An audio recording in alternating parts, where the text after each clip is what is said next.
Hello friends, मेरा नाम है विकास और मैंने ये चैनल शुरू किया है आप लोगों की हेल्प के लिए, जिसके अंदर हम लॉ ऑप्शनल के बारे में पढ़ेंगे फॉर यूपीएससी पर्सपेक्टिव।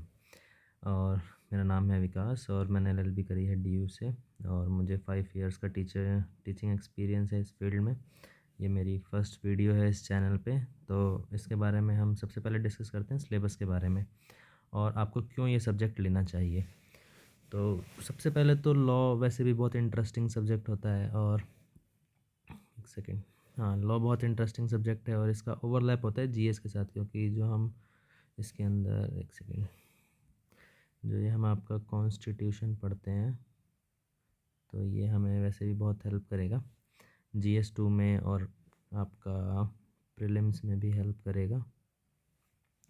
और जो पेपर 1 का जो पार्ट 2 है इंटरनेशनल लॉ, ये आपका इंटरनेशनल रिलेशंस को समझने में बहुत हेल्प करता है कि कंट्रीज़ कैसे लॉ और जो आपका रिलेशन में क्या इनको फोर्स करता है कि कोई कंट्री दूसरी कंट्री के साथ कैसे रिलेशन रख सकता है, तो उसके पीछे कुछ तो बाइंडिंग फोर्स होती है। तो ये हमारे इंटरनेशनल लॉज होते हैं जो इन्हें बाइंड करते हैं। और अगला है कि आपको वैसे भी बहुत सारे स्टैट्यूट्स पढ़ने होते हैं, जैसे सोसाइटी में आप पढ़ेंगे वुमेन एम्पावरमेंट से रिलेटेड या SC/ST एक्ट से रिलेटेड, या GS 2 में आप पढ़ेंगे। तो बहुत सारे एक्ट्स के थ्रू आपको जाना होता है। तो लॉ पढ़ने से एक आपका पर्सपेक्टिव बन जाता है कि कैसे लॉज को पढ़ना है, तो ये आपको काफ़ी हेल्प करता है इसके बारे में। और जिनके पास डिग्री है उनके लिए तो लेना ही चाहिए, लेकिन बहुत सारे एस्पिरेंट्स हैं जो बिना LLB डिग्री के भी लॉ ऑप्शनल के साथ उन्होंने यूपीएससी क्लियर किया है। हाँ, ये बहुत सारे ऐसे स्टूडेंट्स आपको मिल जाएंगे और बहुत ही स्कोरिंग सब्जेक्ट होता है अगर आपने कंसाइज नोट्स और प्रॉपर गाइडेंस। अब ये क्या होता है, जैसे कि पूरा आपका जो लॉ ऑप्शनल है ये 100 पेजेस के नोट्स में आपका कंपाइल हो सकता है। मैंने किया था अपनी प्रिपरेशन के टाइम पे और मेरे पास नोट्स हैं, पीडीएफ में नहीं है मेरे पास, और मैं कोशिश कर रहा हूँ कि धीरे धीरे इनको पीडीएफ्स में लाऊं ताकि और भी बाकी सारे स्टूडेंट्स की हेल्प हो जाए। आगे देखते हैं, जैसे सिलेबस डिस्कस करते हैं इसका कि एनालिसिस क्या क्या इसमें पढ़ना होता है, क्या कवर करना होता है, कहाँ से करना होता है। तो पहला कॉन्स्टिट्यूशनल और एडमिनिस्ट्रेटिव लॉ, इसके 3 टॉपिक हैं एडमिनिस्ट्रेटिव लॉ के, और इसके आपके करीब 12 टॉपिक हैं। सॉरी, हाँ, 12 टॉपिक हैं जो हमें कवर करने होते हैं। तो इसके अंदर मैक्सिमम वेटेज कॉन्स्टिट्यूशनल की ही होती है और हम इसके अंदर देखते हैं, शायद आपको देखिए जो पहला है कॉन्स्टिट्यूशन और कॉन्स्टिट्यूशनलिज्म। ठीक है, अब इसके अंदर क्या है कि लिखा तो है constitution constitutionalism the distinctive feature. ठीक है, फीचर तो बहुत सारे हैं, लेकिन जो यूपीएससी ने पूछा है ओवर द ईयर्स वो है फेडरलिज्म। ठीक है, फेडरलिज्म के अलावा कोई फीचर्स के ऊपर क्वेश्चन नहीं आया। फेडरलिज्म के हर साल 1-2 क्वेश्चन आते ही आते हैं 10 से 12 नंबर के। ठीक है, दूसरा जो टॉपिक है हमारा ये है, दूसरा जो है फंडामेंटल राइट्स का। इसके अंदर ये PIL वगैरह यहाँ पे लिख तो दिया है, बट ये इसके अंदर आता नहीं है। ये लीगल एड भी लिख दिया है जो आपका DPSP से होगा, जो आपको पता होगा, लेकिन ये इसके अंदर आता नहीं है। जनरली हमें आर्टिकल जो 12 to 36 इसके अंदर पढ़ना होता है। उसके अंदर भी ये जो 14, 21, 19 जो हमारा ट्रिनिटी बनाता है, लॉ का जो बेस बनाता है, उसके रिगार्डिंग होता है। और जो हमारा रिलेशनशिप है बिटवीन ये आपका फंडामेंटल राइट एंड DPSP, ये इम्पॉर्टेंट है। बाकी फंडामेंटल ड्यूटी से तो मैंने कोई प्रीवियस ईयर क्वेश्चन नहीं देखे हैं। हम इस चैनल पे आपको प्रीवियस ईयर क्वेश्चंस के एनालिसिस भी प्रोवाइड कर सकते हैं। अगर आप लोग को चाहिए तो प्लीज़ कमेंट करके बताना हमें। और अगर आपको आंसर राइटिंग प्रैक्टिस करनी है तो उसके लिए हम सोच रहे हैं कि एक टेलीग्राम चैनल बनाएंगे हमारी जो टीम है, ताकि हम उसकी आपकी हेल्प करें। इसके अंदर हम पूरे लॉ की जो लॉ ऑप्शन का जो सिलेबस है यूपीएससी का, सब पे वीडियो और नोट्स के साथ हम देना चाहते हैं, बिकॉज हमने देखा है कि इसके अंदर ऐसा कुछ है नहीं, बस बच्चों को एक राइट काइंड ऑफ गाइडेंस चाहिए, तो वो हम इसमें प्रोवाइड करेंगे।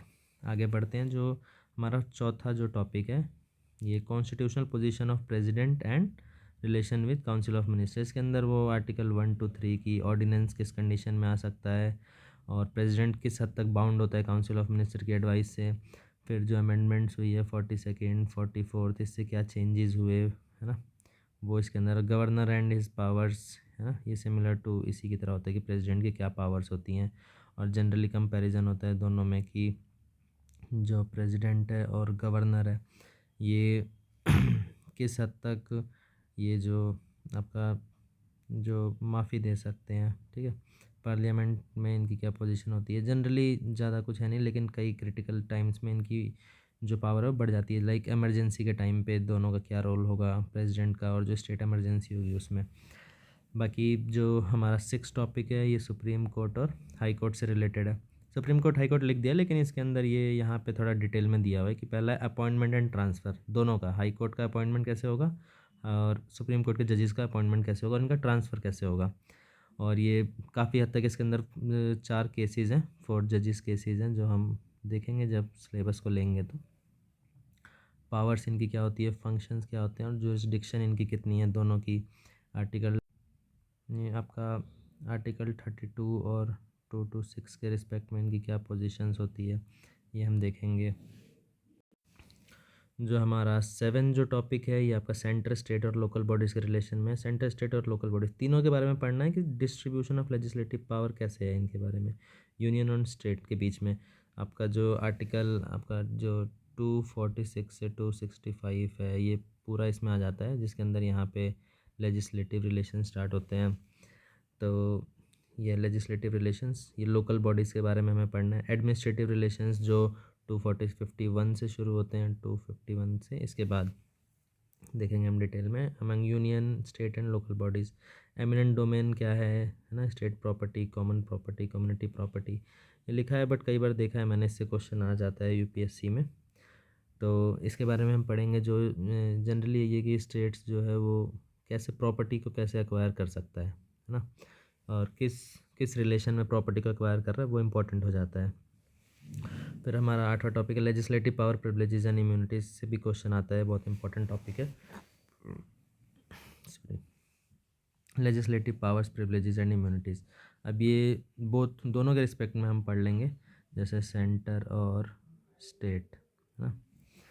अगला देखते हैं, ये हमारा 9 टॉपिक है service under union and the state. ये आपका वही जो जिसकी हम तैयारी कर रहे हैं ये वगैरह की कैसे प्रोटेक्टेड है आर्टिकल 312 में है ना, क्या प्रोटेक्शन होती है इनको, इनका ट्राइब्यूनल कैसे काम करता है उसके बारे में पढ़ना होता है। Recruitment and conditions of service, constitutional safeguard and administrative tribunals, ये जो मैंने बोला। तो जनरली एडमिनिस्ट्रेटिव ट्राइब्यूनल से जो आपको ये जो कैट है हमारा है ना, उससे रिलेटेड क्वेश्चंस आ जाते हैं कई बार। और जो यूपीएससी है और स्टेट पीसीएस होता है, इनके पावर एंड फंक्शंस क्या होते हैं, ठीक है।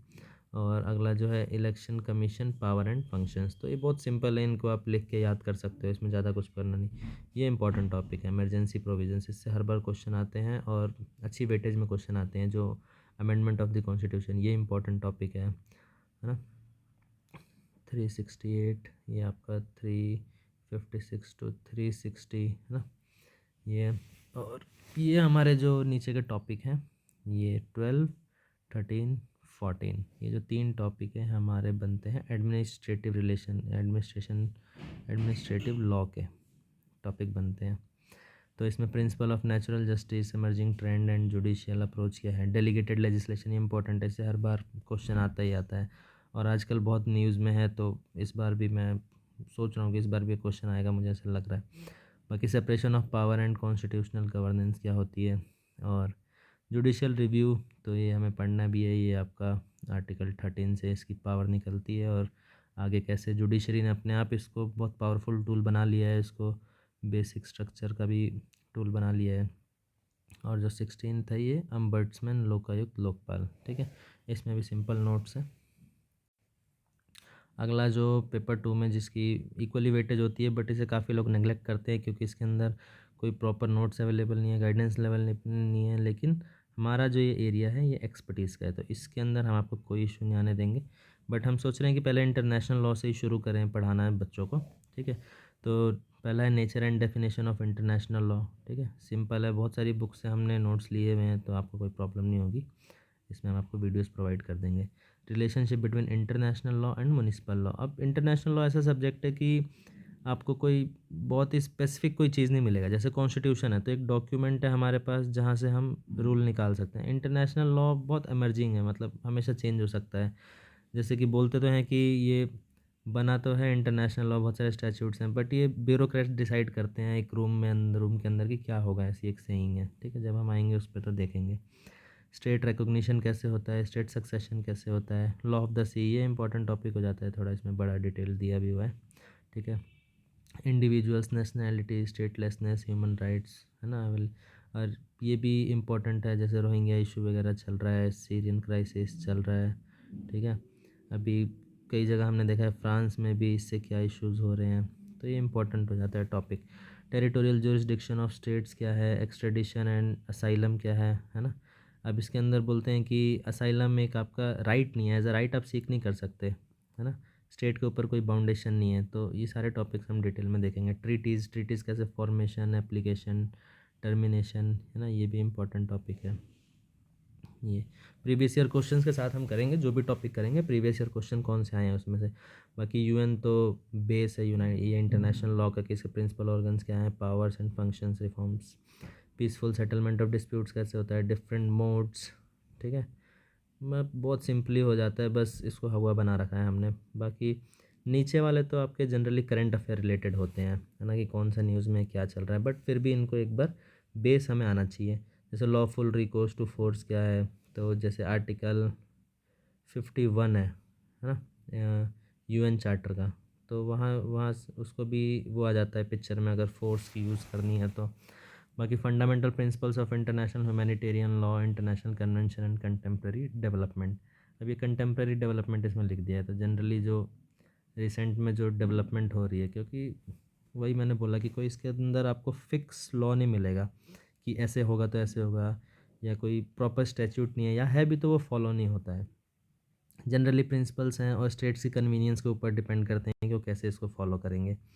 Legality of the news of nuclear weapons, ban on testing of nuclear weapon, non CTBT, ये इसके अंदर जितने भी इंडिया इनका पार्ट नहीं है, बट फिर भी इंटरनेशनल लॉ के पर्सपेक्टिव से हमें पढ़ना होता है कि इनकी इंपॉर्टेंस क्या है, इंडिया क्यों इसको साइन नहीं कर रहा है, कैसे ये इंडिया के लिए डिस्क्रिमिनेटरी हैं, तो ये आ जाता है 12 वाले में ये भी। और ये हाई जैकिंग, ये जो है इंटरनेशनल टेररिज्म, ये यूपीएससी एग्ज़ाम के पॉइंट ऑफ व्यू से बहुत इंपॉर्टेंट है, क्योंकि इंडिया बहुत सफ़र कर रहा है स्टेट स्पॉन्सर्ड टेररिज्म की वजह से। हम सबको पता है पाकिस्तान इसका रीज़न है। और इंटरनेशनल क्रिमिनल कोर्ट आईसीसी, तो ये आईसीसी जो है आपका यहाँ देखते हैं, आईसीसी वर्सेस आईसीजे। अब एक्चुअली ये है जुडिशल प्रिंसिपल ऑर्गन है यूएन का, ठीक है, और ये बना है रोम स्टैट्यूट से। बट रिसेंट टाइम्स में हमने देखा है कि आईसीसी की जो पावर है मतलब काफ़ी बढ़ गई है, इसके अंदर ज़्यादा मेंबर्स भी हैं आईसीजे से, तो वो कैसे हुआ है वो इसके अंदर हम एक कंपैरिजन करते हैं। बाकी ये जो डब्ल्यूटीओ, ट्रिप्स, गैट, ये आप जीएस में भी पढ़ते हैं, उन्हीं का है कि एक स्ट्रक्चर पता होना चाहिए कि डब्ल्यूटीओ में जैसे डिस्प्यूट सेटलमेंट कैसे होता है, क्या प्रोसीजर है, कैसे इसको ये भी डब्ल्यूटीओ इंपॉर्टेंट हो गया है, क्योंकि ये जो आपका यूएस है ये इसके अंदर अपॉइंट नहीं होने दे रहा है मेंबर्स को, तो इसकी वजह से आईएमएफ, वर्ल्ड बैंक, है ना, protection and improvement of the human environment and international effort, ये टॉपिक दिया हुआ है। मतलब जनरली जो आपका law of the sea, individuals, treaties, United Nation, ठीक है, इन्होंने खुद बोल्ड में लिखा हुआ है, ये इंपॉर्टेंट हो जाता है। बाकी रिलेशनशिप विद ये international law and municipal law, ये भी इंपॉर्टेंट है। बाकी देखते हैं अगला, ये हमारा यहाँ पे आता है पेपर 2। अब पेपर 2 थोड़ा आपका डायनामिक है, ठीक है। तो ये है कि अगर आपने एक बार इसको समझ लिया तो आप इसको अटेम्प्ट कर लोगे, ठीक है। जैसे लॉ ऑफ क्राइम्स है तो आईपीसी है ना, इसी में से पढ़ना है, और प्रॉपर डिफाइंड है कि 15 टॉपिक। अब ये छोटे छोटे हैं। क्रिमिनल कॉन्स्पिरेसी क्या होती है, ऑफेंसेस अगेंस्ट द स्टेट, है ना, offences against public tranquillity, offences against human body, offences against property, offences against women, deformation. तो ये आपको क्या करना है कि 1 पेज नोट बनाने हैं, ठीक है। 1 पेज नोट्स, उससे ज़्यादा नहीं होने चाहिए। 1 पेज मतलब मैं कह रहा हूँ कि A4 शीट है तो एक यहाँ से एक उसके पीछे, हाँ, तो हर एक टॉपिक के इतने होने चाहिए, इससे ज़्यादा नहीं, तो आपके 15 पेजेस यहाँ हो गए। और आपको नोट्स ऐसे बनाने हैं, या हम भी आपको दिखाएंगे कैसे नोट्स बनाने हैं, कैसे, ताकि उसके अंदर प्रीवियस ईयर सारे क्वेश्चन कवर हो जाएं। क्योंकि अगर आपने एक बार उसके टॉपिक्स लिख लिए, एक्चुअली क्या होता है कि क्वेश्चंस घुमा फिरा के आते हैं, आंसर्स इनके वही होते हैं थोड़ा सा। बाकी ये थोड़े बड़े टॉपिक हैं। ये ये आपका मेंस रिया और actus reus, mens rea statutory offences, ये जनरली प्रिंसिपल्स हैं, है ना। मेंस रिया और एक्टस रियस दोनों जब कंबाइंड होते हैं तो वो आपका आपका क्राइम बनता है ना। मेंस रिया होता है कि आपकी इंटेंशन क्या है, एक्टस रियस होता है कि आपका एक्ट क्या है। जिन्होंने एलएलबी नहीं की उनके लिए है। Kinds of punishment and emerging trends as to abolition of capital punishment. अब इससे क्या क्वेश्चंस आ रहे हैं, देखा है मैंने, क्योंकि ये बहुत डिबेटेबल टॉपिक है और आजकल हर जगह इस पर डिबेट चल रही है कि होना चाहिए कि नहीं होना चाहिए। प्रिपरेशंस एंड क्रिमिनल अटेम्प्ट, है ना। प्रिपरेशन करने पे क्या पनिशमेंट है और क्रिमिनल अटेम्प्ट करने पे क्या पनिशमेंट है। बाकी जनरल एक्सेप्शन जो हमने सेक्शन आपका 76 से शुरू होते हैं और आपका 96 आईपीसी में जाते हैं, ये हम देखेंगे। Joint and constructive liability, abetment, ठीक है। डिफॉर्मेशन आजकल बहुत न्यूज़ में रहता है, आजकल के हमेशा ही न्यूज़ में रहता है। बाकी ये principle of prevention of corruption act पढ़ना है आपको, सिविल राइट्स एक्ट, ठीक है। सिविल राइट्स वही SC/ST एट्रोसिटीज़ एक्ट है, इसका नाम चेंज कर दिया था। और ये प्ली बार्गेनिंग, तो ये ज़्यादा नहीं है, बस हो जाता है। बाकी लॉ ऑफ टॉर्ट्स तो फिक्स इसके नोट्स हैं, आपको पढ़ना होता है, याद करना होता है और क्वेश्चन समझ के आपको लिखना होता है। नेचर एंड डेफिनेशन क्या है, ये चेंज तो होता नहीं है, वही रहता है। Liability based upon fault and strict liability, absolute liability, ये इंडिया में इमर्जिंग यहाँ पे बना दिया था हमने एब्सोल्यूट इसको। Vicarious liability including state liability, general defences, joint tort feasor, remedies, negligence, defamation, nuisance, conspiracy, false imprisonment. Generally ये सिविल रॉन्ग होता है। और आपका अगर आप किसी को क्रिमिनल या कोई किसी ने आपके साथ ऐसा ऐसा व्यवहार कर दिया जिससे आप उसको पनिश नहीं करवा सकते, तो आप कैसे उसको कोर्ट लेके जाओगे, मतलब कहाँ आप। जनरली जो टॉर्ट होता है ये कंपनसेशन के लिए होता है, ठीक है। कंपनसेशन मांगी जाती है कि भाई हमें पैसा दे दो, तुमने हमारा इतना नुकसान कर दिया। और अब जैसे किसी के ऊपर पेड़ गिर गया चलते हुए, है ना, तो किसकी गलती है, बट जिसके ऊपर गिरा है उसकी तो फैमिली का लॉस है, there is a loss about his family. So he can ask for compensation from MCD if it is found that they have not maintained the tree because it is their duty, है ना। So they have been negligent on their part, and if there is a pothole and someone drops there and dies, है ना, so there also comes negligence, or here it is negligence, nuisance. So all comes in law of torts. And next is law of contract, okay, and mercantile law. So yeah, this is a little emerging and dynamic topic, okay, because there are many changes, there is a new act, and तो इसके अंदर हम देखेंगे कि nature and formation of contract कैसे होता है, ई contract कैसे बनते हैं और इनकी वैलिडिटी कितनी है। जैसे आजकल जो ई शॉपिंग हम कर रहे हैं, ठीक है, तो सारा हमारा ई कॉन्ट्रैक्ट पे ही चल रहा है। फैक्टर्स विशिएटिंग फ्री कंसेंट, कंसेंट का क्या रोल होता है, बहुत इंपॉर्टेंट टॉपिक है ये इसके अंदर। ये तीसरा जो टॉपिक है वॉइडेबल, इलीगल, अनफोर्सेबल एग्रीमेंट्स, है ना। एग्रीमेंट की डेफिनेशन क्या होती है, इसमें वही मैं कह रहा हूँ कि एक बार आपने अगर समझ लिया, है ना, एग्रीमेंट कैसे बनेगा, ठीक है, और कैसे कॉन्ट्रैक्ट फॉर्म होगा, एग्रीमेंट से कॉन्ट्रैक्ट कैसे बनेगा, तो ये आपने एक बार समझ लिया तो इजी हो जाता है। Performance and discharge of contract, है ना, लाइबिलिटी क्या होगी, कैसे क्वासी कॉन्ट्रैक्ट्स क्या होते हैं। क्वासी कॉन्ट्रैक्ट्स मतलब जैसे क्वासी क्वासी फेडरल कहते हैं कि मतलब कॉन्ट्रैक्ट तो है बट प्रॉपरली कॉन्ट्रैक्ट है भी नहीं। ब्रीच ऑफ कॉन्ट्रैक्ट में क्या होगा, है ना। Contract of indemnity, guarantee and insurance, contract of agency और sale of goods and hire purchase, formation and dissolution of partnership, ठीक है। इनके लिए अलग अलग से एक एक्ट है, सेल ऑफ गुड्स एक्ट है, ये है। नेगोशिएबल इंस्ट्रूमेंट, इसके अंदर एक सेक्शन है, सेक्शन 20 हमें करना होता है, 120 सॉरी, जो इम्पोर्टेंट है। और आर्बिट्रेशन एंड कंसिलेशन एक्ट, ये भी आपका जो पेपर 1 में दे दिया था ना, लीगल एड, ये जनरली वहीं से आता है, ठीक है। आर्बिट्रेशन वगैरह कैसे हम प्रोवाइड करेंगे, स्टैंडर्ड फॉर्म ऑफ कॉन्ट्रैक्ट्स क्या है। जनरली जो क्वेश्चंस आते हैं ये ऊपर से ही आते हैं और इनसे कई बार एक एक आ जाता है। अब देखते हैं जो हमारा लास्ट है हमारे पास, कंटेम्प्रेरी लीगल डेवलपमेंट, ये जनरली आपका करंट अफेयर का पार्ट है ना, न्यूज़पेपर से हो जाता है।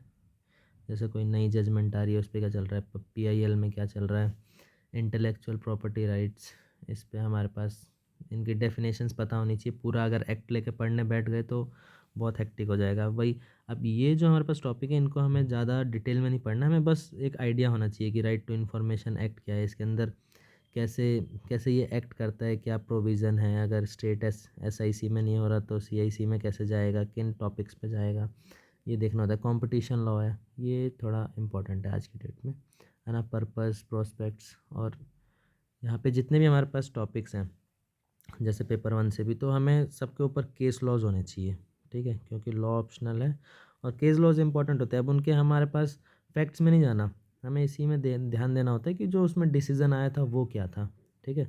अब अगर आप फैक्ट्स रटने बैठ गए तो आप कंफ्यूज हो जाओगे। हर एक टॉपिक के ऊपर 2 या 3 केस लॉज याद कर लो, ठीक है, वो सफिशिएंट होता है। तो ये हमारा सिलेबस का डिस्कशन है, और हमारे चैनल को लाइक करें, शेयर करें अपने दोस्तों के साथ और सब्सक्राइब करें। तो यही हमारे लिए मोटिवेशन का पार्ट है, ठीक है, कि कितने लोग इसे सब्सक्राइब कर रहे हैं। और हम लेक्चर्स लेके आएंगे लॉ ऑप्शनल के ऊपर, ठीक है। आप हमें कमेंट करके बताएं। हम सोच रहे हैं कि अगर अच्छी खासी इसके अंदर बच्चे हमारे साथ जुड़ते हैं तो हम आंसर राइटिंग के लिए टेलीग्राम पे बना सकते हैं, जिसके अंदर हमारी टीम आपके आंसर्स को चेक करेगी। और सभी कॉम्पिटेंट हैं, सॉरी आपके आंसर चेक करने के लिए। और शेयर करें, और thank you for listening. Okay, have a nice day.